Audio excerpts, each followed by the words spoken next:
Vous écoutez le Focus de SoSuite Planète, un épisode centré sur un seul sujet, présenté rapidement un livre, un album musique, un événement, un film, une expo, une info concernant les droits humains, l'environnement, donc toujours en lien avec les sujets de SoSuite Planète. Les épisodes Focus s'intercalent entre les épisodes traditionnels d'interview.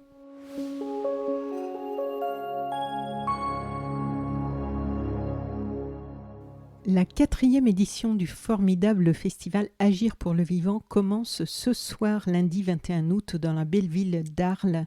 Et jusqu'au 27 août, vous pourrez assister à des débats, des rencontres, des ateliers, des résidences, des expositions, des films, des spectacles et des concerts. Agir pour le vivant souhaite dessiner les contours d'un monde permettant d'habiter la Terre de la manière la plus respectueuse et solidaire possible. Et le festival s'est étoffé depuis 4 ans avec l'ambition de faire émerger une société du vivant depuis les territoires.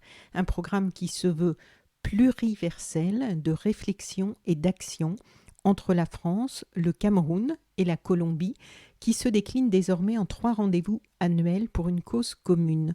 200 penseurs, artistes, scientifiques, étudiants, activistes, chefs d'entreprise, représentants des peuples racines vont se réunir avec le grand public pour échanger, réfléchir, expérimenter et cheminer ensemble vers une société du vivant avec l'objectif affiché de mêler disciplines et connaissances en partageant idées et enthousiasme. Et on en a bien besoin d'enthousiasme actuellement.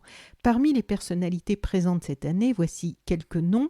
Parmi tant d'autres, l'anthropologue Tim Ingold, l'écrivain Nicolas Mathieu, le paysagiste Gilles Clément, la passionnante hydrologue Emma Aziza, qui a le don de rendre accessibles les problématiques liées à l'eau, la politologue et militante écologiste Fatima Ouassak, le politologue Édouard Morena, l'anthropologue Arturo Escobar, considéré comme l'une des figures majeures des sciences sociales contemporaines, l'éditrice et activiste féministe Juliette Rousseau, Malcolm Ferdinand, docteur en sciences politiques de l'Université Paris Diderot et chercheur au CNRS. Agir pour le vivant, ce sont aussi des bistrots citoyens à l'heure de l'apéro, des soirées poésie, des concerts, des résidences prospectives et d'inspiration pour les entreprises et les organisations publiques pour stimuler le passage à l'action en faveur du vivant, et puis un appel à la jeunesse avec 4 parcours pédagogiques proposés à 50 jeunes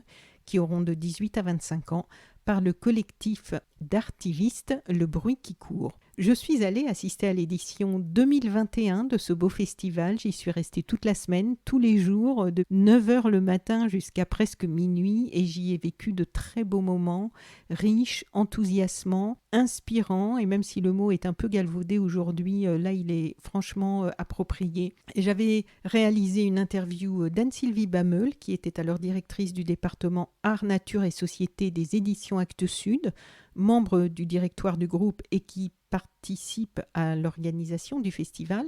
Anne-Sylvie Bameul a succédé le 1er janvier dernier à Françoise Nyssen comme présidente du directoire d'Actes Sud. Vous pouvez retrouver le lien pour écouter son interview dans le texte de ce podcast, une interview donc qui date de 2021 mais qui est très intéressante à réécouter pour ce qui concerne les motivations de ce festival et ce qui sous-tend cette programmation très riche et très dense.